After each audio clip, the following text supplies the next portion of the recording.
siempre el programa, y yo estoy aquí no solamente para acompañarte, para estudiar la palabra de Dios, también para ofrecerte un regalo. Aquí en mis manos yo tengo el curso bíblico La Biblia Habla. ¿Qué cosa es lo que la Biblia tiene para decirnos? Tú puedes descubrirlo enviando un mensaje a nuestro WhatsApp más 5512 9810 1460 para solicitar el curso, o también tú puedes ingresar a la página web estudielabiblia.com. Vas a encontrar diversos cursos para poder comprender mejor el plan de salvación. Entonces ya sabes que juntos podemos estudiar la palabra de Dios. Y hoy estamos listos como siempre, con Biblia en mano, disposición en el corazón para poder aprender lo que Dios tiene para nosotros. Y antes de abrir la Biblia, vamos a abrir nuestro corazón a través de la oración para pedir que Dios pueda enseñarnos. Oramos. Gracias, Señor, te damos por tu palabra. Y gracias porque en este momento separamos este tiempo para poder estudiarla. Queremos que tu Santo Espíritu pueda guiarnos al conocimiento de tu verdad y que hoy pueda ser revelado con claridad el plan de salvación, la manera como tú nos salvas, y ayúdanos para que podamos tomar una decisión para vida eterna.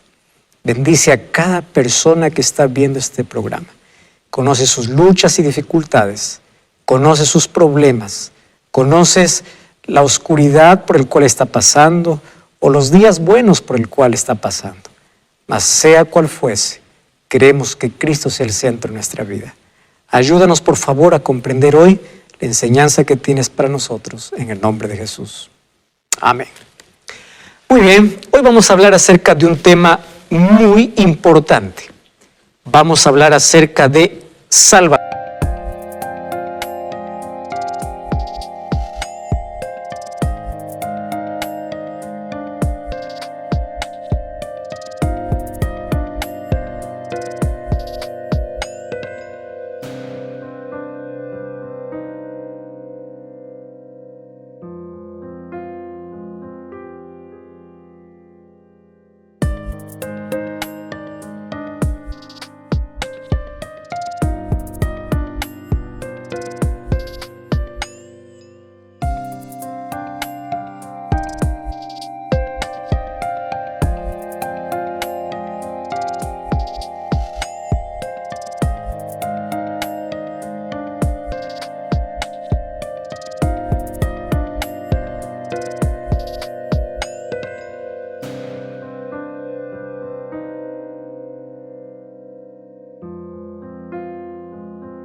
Eso es lo más importante de la vida. En el programa anterior vimos que la vida es corta y es llena de sinsabores. Que lo único que nosotros aquí, en esta vida corta, podemos aprovechar es amar, a servir y a decidir por la eternidad. Y eso se llama salvación. Por eso hoy nuestro tema tiene que ver con el mayor rescate de la historia, a lo cual llamamos salvación. ¿Tenemos que ser salvos? Sí. ¿De qué? ¿Del pecado? ¿Qué es pecado? Vamos a descubrirlo eso a través de la palabra de Dios. Ya hablamos aquí acerca de la historia de la creación y cómo entró el pecado. Y hoy queremos ver algunos detalles importantes. Dios creó el mundo perfecto, creó a Adán y Eva, y allí Dios colocó un árbol del conocimiento del bien y del mal para poderles dar una pequeña prueba. Yo siempre llamo pequeña prueba. Primero, porque ellos no tenían tendencia al mal, ellos eran seres perfectos, no tenían naturaleza pecaminosa. Y pequeña porque Dios les dijo, de solo un árbol no podrán comer. Una prueba complicada hubiese sido que Dios hubiese dicho, solamente podrán comer de un árbol y mirar de todos. Eso sí es complicado. Pero comer de todos y solamente no comer de un árbol, yo lo llamo pequeño. Sin embargo, en cuestión de elecciones, ellos decidieron desobedecer a Dios. Y lo mismo sucede con nosotros hoy. En pequeñas pruebas fallamos, en simples pruebas fallamos. Mas ¿por qué Dios colocó ese árbol allí? Para probar su lealtad y para probar su libre albedrío. ¿Cómo es que puede comprobar ante el universo que son libres? Cuando tienen una posibilidad para elegir. Si no tienen posibilidad, pues entonces son seres programados. Y Dios no creó robots ni creó máquinas. Dios creó seres inteligentes y libres. Y eso significa que tienen capacidad de razonar y decidir en su libertad, usando su libertad. Muy bien, lamentablemente el ser humano eligió su propio camino. En lugar de la verdad, eligió la mentira. Y en lugar de la vida, eligió la muerte. Entonces el ser humano se perdió. No tuvo más un camino, no tuvo más una verdad y estaba condenado a la muerte.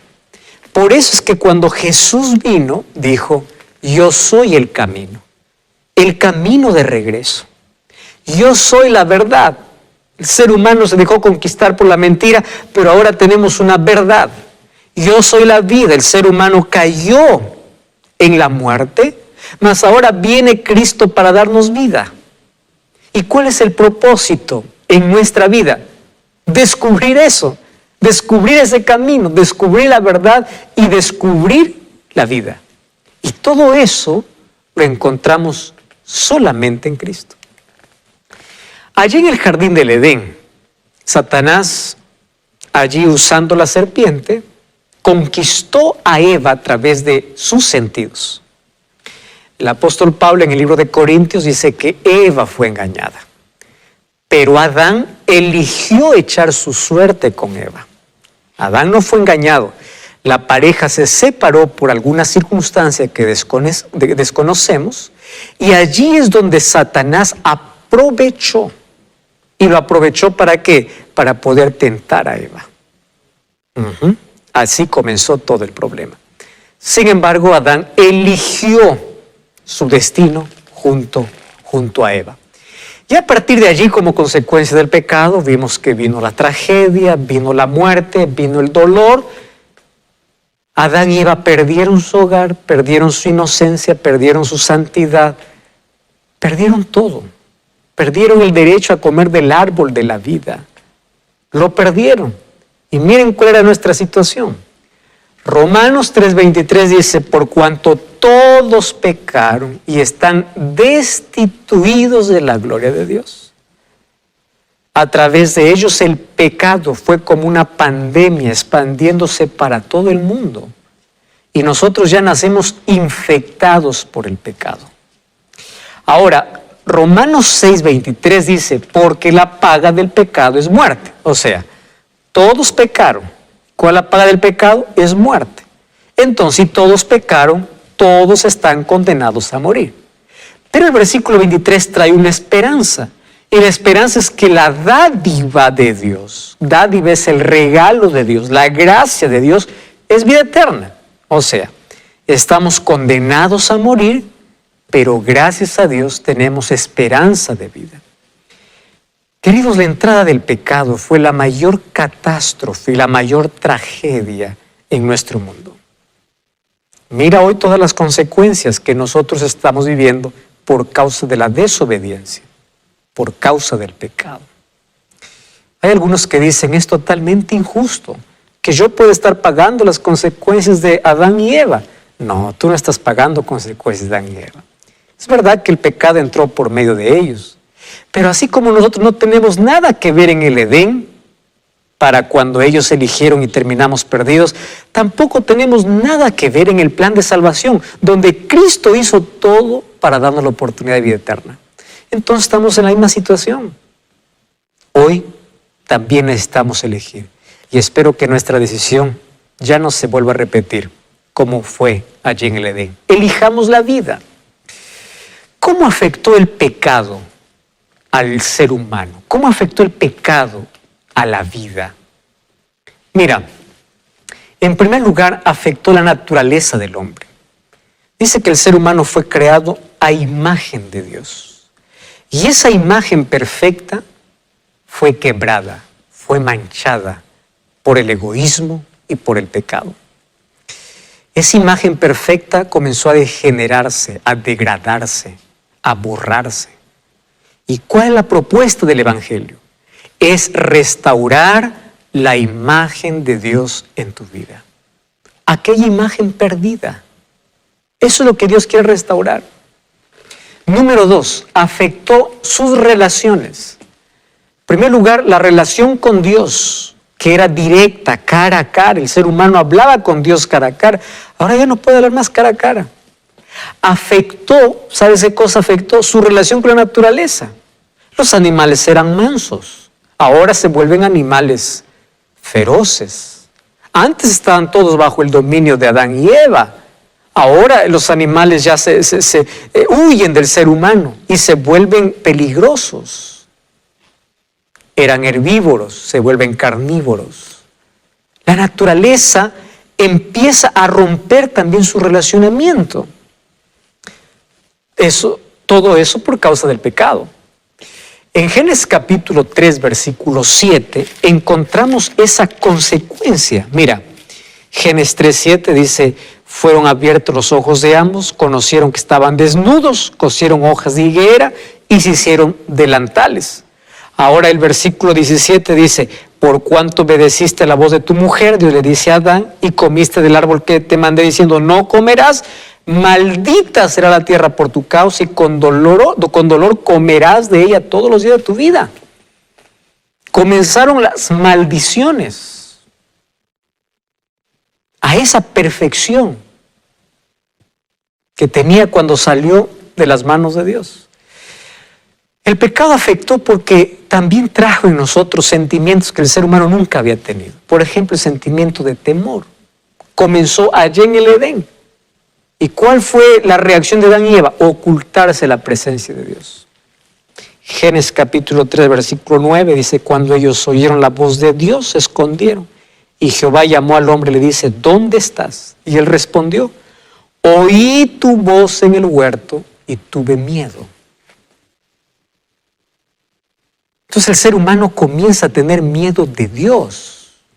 Antes se relacionaba con Dios, ahora huye de Dios. Y Dios va corriendo tras el ser humano. Eso es lo que siempre Dios ha hecho. Otra de las maneras como afectó el pecado es que el ser humano empieza a evadir su responsabilidad ante un problema. Capítulo 3, versículo 12 dice: el hombre respondió, la mujer que me diste por compañera me dio. O sea, él no reconoce su condición, o no reconoce que él decidió. Él comienza a culpar, y finalmente termina siendo Dios el culpable, porque Él es el creador de todo. Otra cosa como afectó el pecado es que culpa a Dios de manera indirecta de las desgracias que ocurren. Versículo 13. Entonces Jehová Dios dijo a la mujer: ¿qué has hecho? Y la mujer dijo: la serpiente me engañó. O sea, cada uno empezó a culpar. Finalmente, ¿quién es el culpable? Dios. Comenzó allá en el Edén, culpando a Dios por lo que ellos habían hecho. Otra de las cosas como afectó el pecado es que sobrevino una maldición sobre la tierra, sobre el planeta Tierra. Ya vimos que la tierra fue maldita por causa del pecado. Y la muerte entró a formar parte de la vida del ser humano.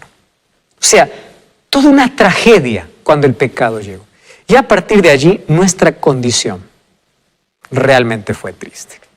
Mira, Génesis capítulo 6, versículo 5 dice: vio Jehová que la maldad de los hombres era mucha en la tierra, y todo designio de los pensamientos del corazón de ellos era de continuo solamente al mal.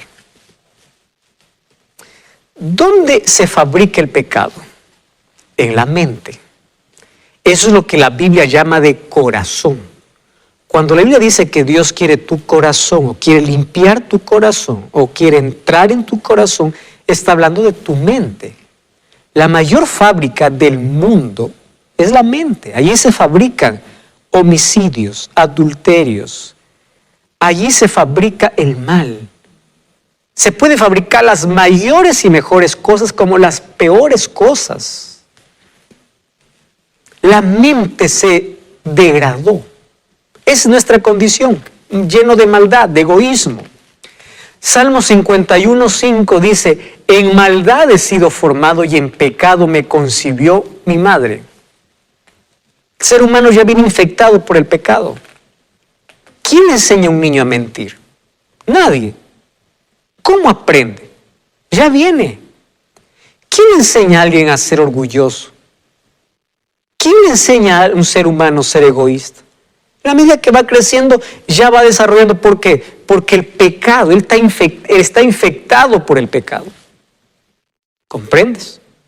De eso Dios nos quiere aliviar o nos quiere transformar. Mateo 15:19 dice, porque del corazón salen los malos pensamientos, los homicidios, adulterios, fornicaciones, hurtos, falsos testimonios y blasfemia. ¿Dónde está la raíz de nuestro problema? En nuestra naturaleza. Esa es nuestra condición. Somos pecadores. Somos pecadores. Y aquí yo voy a tocar un asunto que es realmente importante. ¿Por qué razón? Porque nosotros hemos aprendido a llamar pecado a las acciones. Y claro que hay acciones pecaminosas, pero el pecado tiene que ver con nuestra naturaleza. Y eso es lo que hoy te quiero explicar. Esta es una planta de naranja. Todos creo que conocemos una planta de naranja. Vamos a imaginar que yo tengo una planta de naranja y cada vez que produce naranja, voy y corto las naranjas. Porque yo no quiero que produzca naranja. Yo quiero que la naranja produzca uva. No quiero naranja. Entonces, para que produzca uva, voy y corto la naranja, ¿Qué va a suceder? Va a seguir produciendo naranjas.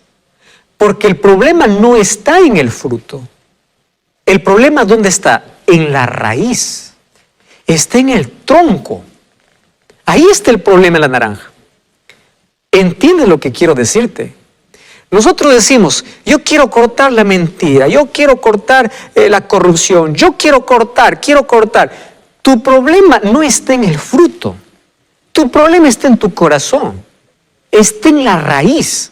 La raíz es lo que tienes que cortar. Ahora, nuestro concepto de salvación va a depender mucho de nuestro concepto de pecado. Te voy a explicar por qué. Porque si tú dices pecado es matar, robar, adulterar, mentir, eso y lo otro, entonces si tú no matas, si no robas, tú eres un santo.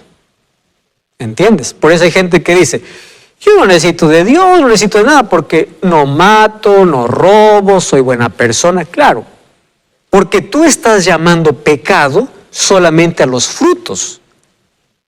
Pero una vida independiente de Dios es pecado. Pecado es independencia de Dios.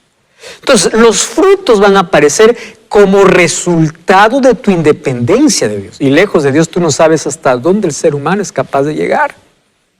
¿Comprendes? Ahora, fíjate lo interesante. Nuestra única solución para este problema de naturaleza es Cristo. Nosotros no podemos cambiar nuestra naturaleza. Hay una frase que dice, la naturaleza forma, la escuela nos informa, el pecado nos deforma, pero Cristo nos transforma. El único que puede transformar tu naturaleza deformada es Cristo. Mira lo que dice la Biblia, Jeremías 13:23. ¿Mudará el etíope su piel y el leopardo sus manchas? Así también ¿ustedes podrán hacer el bien estando habituados a hacer el mal? Imposible. El ser humano no puede.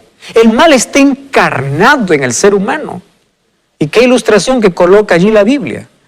¿Podrá mudar el leopardo su piel o sus manchas? No puede.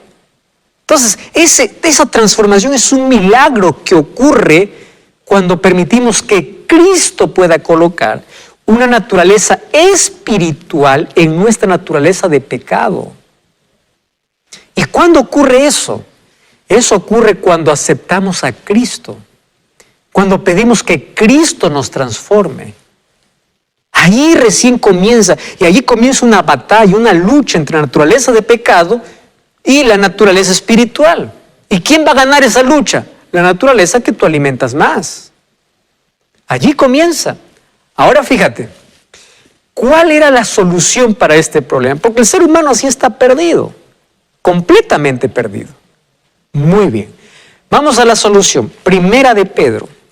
En el Nuevo Testamento vamos a encontrar capítulo 1, versículos 19 y versículo 20. Primera de Pedro 1, 19 y 20. Dice así: sino con la sangre preciosa de Cristo, que como un cordero sin mancha y sin contaminación, ya destinado desde antes de la fundación del mundo, pero manifestado en los postreros tiempos por amor de vosotros. ¿Sabes cuál era la solución para el pecado? Cristo. Y Cristo fue como un cordero separado. ¿Tú recuerdas cuando Adán y Eva se vistieron de hojas de higuera? ¿Qué es lo que hizo Cristo? Presentó la solución. Y la solución era un camino de sangre. La primera muerte que ocurrió fue la muerte de un cordero. Y con la piel de ese cordero, Dios les hizo delantales. La solución humana solo llega a hojas de higuera. La solución divina es cubrir realmente la desnudez. Pero a través de ese cordero Dios les estaba diciendo a Adán y Eva: yo ya tengo un plan. Ese cordero que hoy ven morir, murió en su lugar. Y ese cordero me representa. Yo voy a ser ese cordero que va a morir para salvar a la humanidad. Por eso Juan, cuando vio a Jesús en Juan 1:29, dice: he aquí el Cordero de Dios que quita el pecado del mundo. Jesús fue ese Cordero, revelado ¿desde dónde? Desde el jardín del Edén. ¿Recuerdas que la orden era: el día que comieres vas a morir? Personas dicen entonces, ¿no murieron Adán y Eva? Bueno, murieron espiritualmente y comenzaron a morir también físicamente. Pero hubo muerte en ese día, sí, pero hubo una muerte sustitutoria. ¿Qué cosa es muerte sustitutoria? Un cordero tomó su lugar y murió en su lugar. Es decir, el ser humano merecía morir, pero un cordero murió en su lugar. Fue sustituto. Eso es lo que vino a hacer Cristo por nosotros. Él es nuestro sustituto. Por eso Juan 3:16 dice: porque de tal manera amó Dios al mundo, que ha dado a su Hijo unigénito, para que todo aquel que en él cree no se pierda, mas tenga vida eterna. Ese cordero separado antes de la fundación del mundo es Cristo. Antes que Dios diga haya luz, en la eternidad dijo haya cruz. Porque si Dios creó al ser humano libre, había posibilidad que elija el camino incorrecto. Entonces ahí Jesús dice: yo voy a ponerme en su lugar. Si ellos merecen morir, yo voy a morir en su lugar y yo los voy a rescatar. Eso es el amor de Dios. Romanos capítulo 5, versículo 12, mira lo que dice. Romanos capítulo 5, versículo 12. Este texto es impresionante. Romanos 5:12. Dice así: por tanto, así como el pecado entró en el mundo por un hombre, y por el pecado entró la muerte, y la muerte pasó a todos los hombres por cuanto todos pecaron, así también a través de Cristo nosotros tenemos vida. Por uno entró el pecado, y todos somos pecadores. Sin embargo, Romanos también nos da esperanza. Versículo 18. Así que por la transgresión de uno vino la condenación de todos los hombres, de la misma manera por la justicia de uno vino la justificación para la vida. ¿Por medio de quién? Por medio de Cristo. Eso es salvación. Eso es el plan revelado en la Biblia. Ahora, ¿por qué Jesucristo vino a ser nuestro Salvador? Mira, alguien me hizo una pregunta cierta vez muy interesante. Me dijo así: ¿acaso no pudo un ángel venir y morir?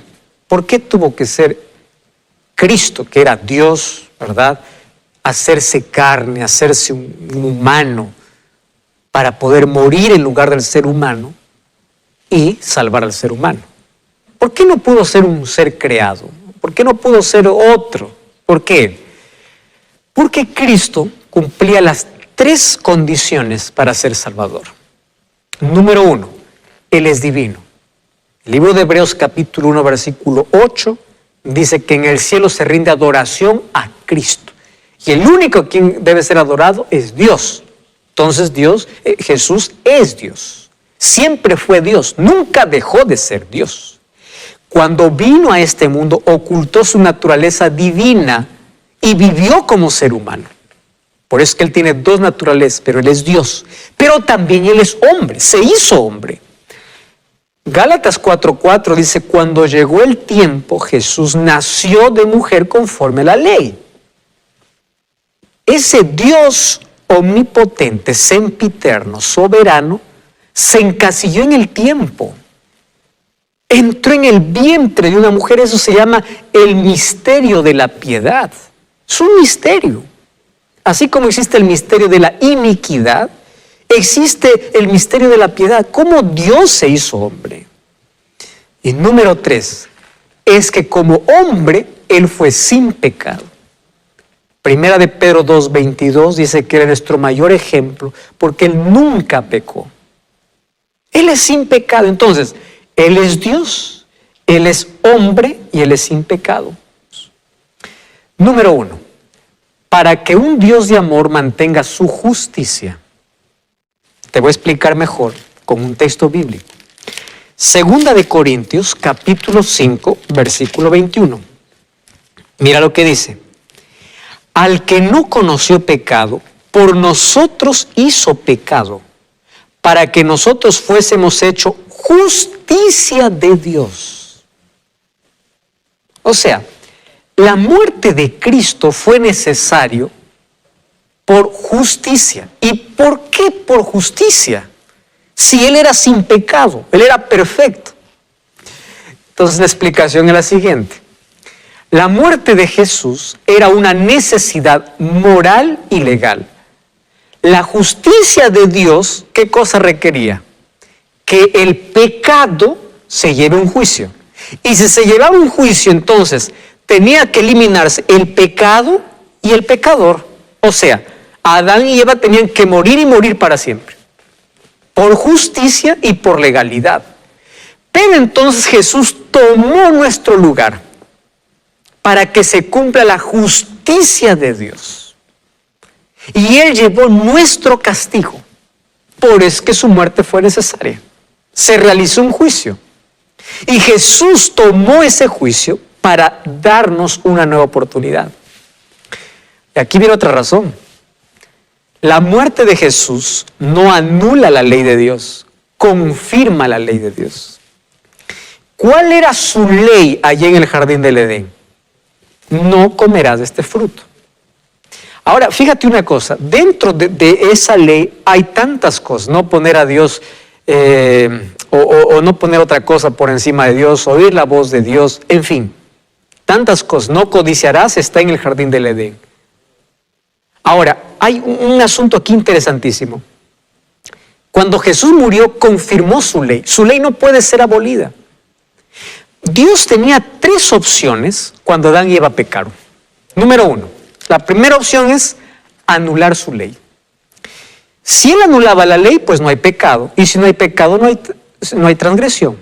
¿Verdad? El ser humano pudo haber hecho lo que quería. Como no hay ley, no hay transgresión, no hay pecado, no hay nada. Dios pudo haber anulado su ley y solucionado el asunto.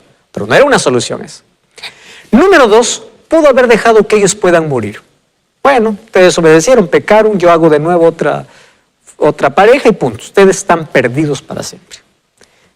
Pero hubo una tercera opción. Yo lo voy a rescatar. Yo voy a tomar su castigo. Entonces, mira, no anuló su ley y tomó nuestro lugar. Él hizo justicia. ¿Comprendes por qué fue necesaria la muerte de Jesús? Muy bien.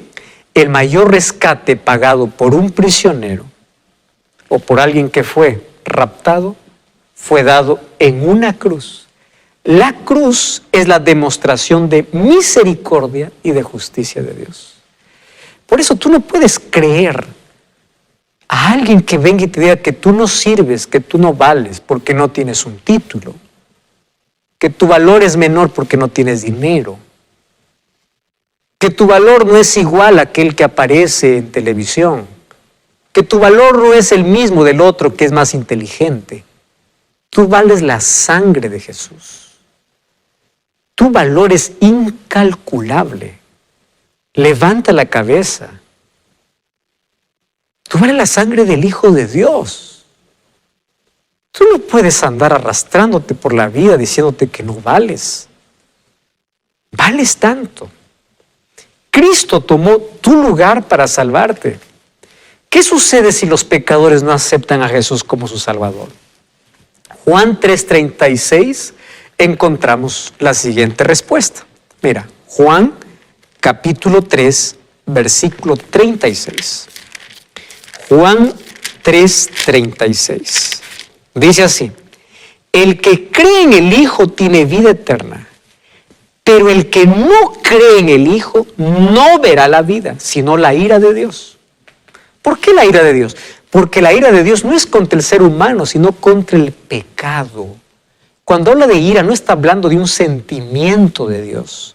No es como el ser humano, que si a ira tiene que ver con un sentimiento.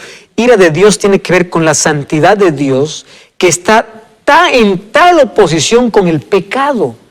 Que su ira aquí significa que quiere acabar con el pecado porque hace tanto daño.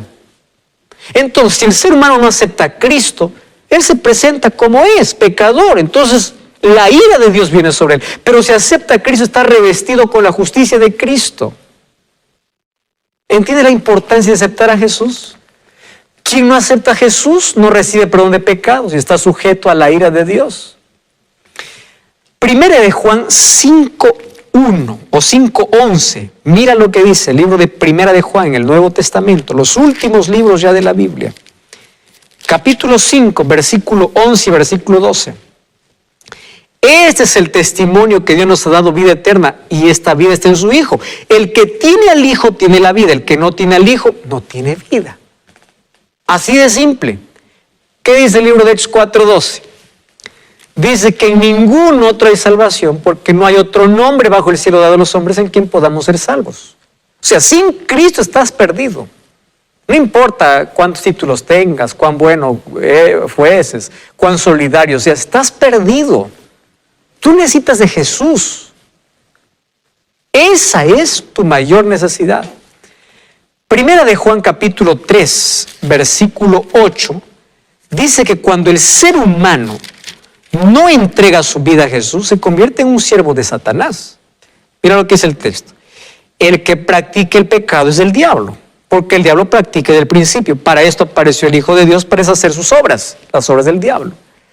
Te conviertes en un siervo del diablo. Entonces, para pasar a ser hijo de Dios, necesitas aceptar a Jesús como tu Salvador. ¿Qué cosa necesitas aceptar a Jesús? Como su sacrificio y como tu sacerdote. Porque no solamente se trata de lo que Jesús hizo, sino lo que Jesús hace. Lo que Jesús hizo fue un sacrificio. Lo que Jesús hace hoy es darnos perdón. ¿Y dónde está hoy? En el santuario. De eso ya hemos hablado varias temporadas aquí en Biblia Fácil. Todo sobre el santuario. ¿Comprendes ahora por qué necesitamos a Jesús como nuestro Salvador? ¿Qué significa que Cristo lleve nuestros pecados? Isaías 53 habla de que Él cargó nuestros pecados. ¿Mas qué significa eso? Nuestros pecados son transferidos a Cristo para Él darnos su justicia. ¿Tú te acuerdas que en el santuario, cuando el pecador se iba con un cordero para ser sacrificado, antes de ser sacrificado colocaba sus manos sobre la cabeza del cordero, confesaba sus pecados y sus pecados eran transferidos al cordero y el cordero moría en su lugar? Eso significa que Cristo lleva nuestros pecados. O sea, Él tomó nuestra condenación y nuestra culpa fue a Él. Y Él pagó nuestra culpa. Eso es el amor de Dios. Él llevó nuestros pecados. ¿Qué logró su sacrificio? Este es un asunto importantísimo. Cuando Él murió en la cruz, ¿qué cosa es lo que logró? Número 1, logró el derecho a doble propiedad. Tú sabes que el ser humano ya le pertenece a Dios por creación, pero también le pertenece a Dios por redención, porque Él pagó un precio para rescatarnos. El libro de Primera de Corintios capítulo 6, versículo 19 y versículo 20, mira lo que dice. ¿Ignoráis que vuestro cuerpo es el templo del Espíritu Santo, el cual está en vosotros, el cual tenéis de Dios, que no sois vuestros? Porque habéis sido comprados por precio. El apóstol Pedro dice, no por oro ni por plata, sino con la sangre preciosa de Cristo. Fuimos comprados. Entonces en la cruz, Dios demostró que nuevamente podemos ser propiedad de Dios. Si un día nos vendimos al diablo, Él nos rescata y podemos volver a ser su propiedad. Por eso es que por su gracia somos llamados hijos de Dios. Es lo que logró Cristo. Número 2, quebrantó el dominio del pecado, quitó la condenación, hizo que la vida eterna esté disponible para todos. Y aquí viene lo importante. Jesús murió por todos, pero no todos se salvan. ¿Por qué razón? Porque no todos aceptan su sacrificio. Entonces, la muerte de Jesús va a ayudar, o mejor, va a salvar a quien acepta su sacrificio. Él quebró la condenación, pero de aquel que lo acepta. De aquel que no, Él sigue llevando su propia condenación. El ser humano tiene el único medio para alcanzar el perdón de sus pecados, aceptando el regalo de su gracia. Tú recibes perdón por su gracia. Al aceptar a Jesús como Salvador, Él nos justifica y comienza un proceso de perfeccionamiento continuo que se llama santificación hasta llegar a la glorificación. Ahora te voy a explicar esto de una mejor manera. Mírame, en la cruz hay 3 cosas que quedaron evidentes ante el universo. Ya vimos que Él nos compró, que fuimos rescatados, etc. Ahora, 3 cosas. Número 1, Él nos reconcilió. ¿Cuándo existe una reconciliación? Cuando hay enemistad. El pecado nos hizo enemigos de Dios. Pero Cristo nos reconcilió. Me encanta lo que dice Romanos capítulo 5, versículo 1. Mira, esta es una linda promesa. Dice así, justificados pues con Dios tenemos paz. Entonces, Cristo nos reconcilió, nos justificó, nos hizo justos para darnos paz, para ya no tener más culpa. La reconciliación con Dios se hace cuando tú aceptas su perdón. El regalo que recibes del cielo es paz. Número 2, salvación por gracia. Efesios 2:8 dice, sois salvos por gracia. Y este es un texto que ha sido tan mal interpretado, siendo un texto tan simple. Vamos a leer, mira, Efesios capítulo 2, versículo 8, hasta el 10, no solo el 8. Por gracia sois salvos por medio de la fe. No de vosotros, es don de Dios. No por obras para que nadie se gloríe. Versículo 10. Somos hechura suya, creados en Cristo para buenas obras. O sea, tú no eres salvo por obras, ¿correcto? Hagas lo que hagas, no alcanza para la salvación. Pero cuando eres salvo para buenas obras. Eso no digo yo, dice la Biblia. Entonces hay personas que dicen, soy salvo por la gracia, entonces ya no importa, hago lo que quiera, no soy obediente, no guardo la ley, no digo nada, porque soy salvo solo por su gracia. ¿Te olvidaste el versículo 10? Dice que somos hechuras en Cristo para buenas obras. ¿Cuál es el fruto? La obediencia. Entonces, nadie se salva por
ser obediente.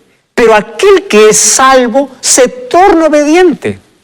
Porque la gracia te saca de la desgracia del pecado. Y la gracia que salva es la gracia que transforma. Es la gracia que coloca tu vida en armonía con la voluntad de Dios. Si la gracia de Dios no te transforma, entonces tampoco te puede salvar. ¿Qué transforma? Tus gustos, tus hábitos, tu vida, tu conocimiento completo. Entonces eres salvo por la gracia, no por obras, para buenas obras. No te olvides del versículo 10. Ahora, por medio de la fe. ¿Qué es la fe? Creer, confiar y obedecer. Eso está en toda la Biblia. Son los 3 pilares de la fe. Hay que creer, hay que confiar y hay que obedecer. La obediencia forma parte de la fe. Entonces, la fe es la respuesta humana ante el regalo de Dios. Dios te ofrece su gracia. Pero ¿por qué muchos siguen la desgracia del pecado?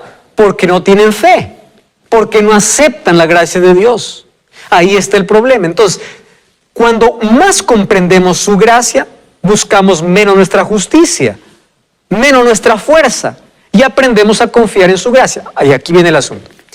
Dios me justifica, Dios me santifica, hasta que finalmente me glorifica.